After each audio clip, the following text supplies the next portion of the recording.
Have you ever thought that even a normal train journey can show you something you'll never forget for the rest of your life? Well, let me tell you about an incident that happened with me on a train. It was an ordinary evening, or at least it seemed that way to me. My friends and I had planned to attend a college party, and since the venue wasn't far, we decided to take the metro. As soon as we arrived at the station, the dim light and the deserted glow of the platform gave off a strange feeling. When the train doors opened, we found two empty seats and sat down. I was scrolling on my phone, but the lights outside the window caught my attention.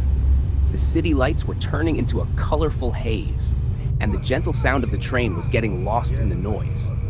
Then my eyes fell on a small golden button, which was shining under the soft light of the compartment. There was something strange about it, something off. Below the button was a message: "In case of emergency, press this button." I looked at it for a moment, but then thought, it's probably nothing, and returned to my phone. I got lost in my thoughts, but after a while, I felt a strange fatigue. The motion of the train was making my eyes heavy. I leaned my head back and began to drift off to sleep. But then I woke up and everything was different. The motion of the train was odd, as if it was no longer running at its usual speed. The darkness seemed deeper and the compartment lights flickered. I rubbed my eyes and looked around. What I saw froze my blood. Everyone was completely still. No movement, no sound. Their eyes were open, but they weren't blinking.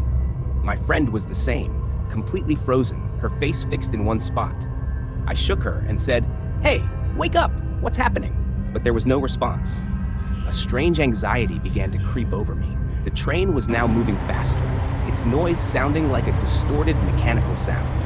I took out my phone to check the time, but the screen was blurry, as if some interference was happening. Then, without any warning, the train came to a sudden stop.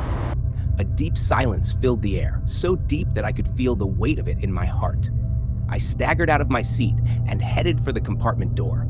Outside, the platform was completely empty, but there was something strange in the air, as if something should have been there, but wasn't.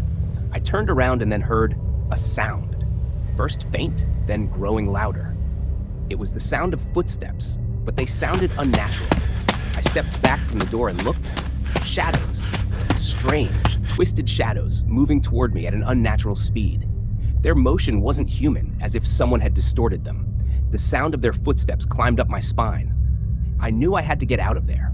I ran toward the platform, but I knew they were coming after me. With every step, they were getting closer.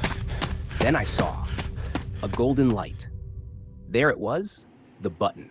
In case of emergency, press this button. I thought this might be my only chance of escape, but those shadows were getting closer, and I had to act quickly. I ran toward the button, my breath quickening, and the pounding of my heart echoed in my ears. In one final leap, I pressed the button, and at that moment, everything shattered. A sharp pain struck my skull, as if someone had invaded my mind. Everything went black. I jolted awake. My friend was shaking me. "We've arrived. Wake up." I looked around. The train was completely normal, the passengers behaving as usual. But what I had seen and felt was still alive within me. I still don't know what happened that night. But one thing is certain. Whatever I left there, it must still be searching for me.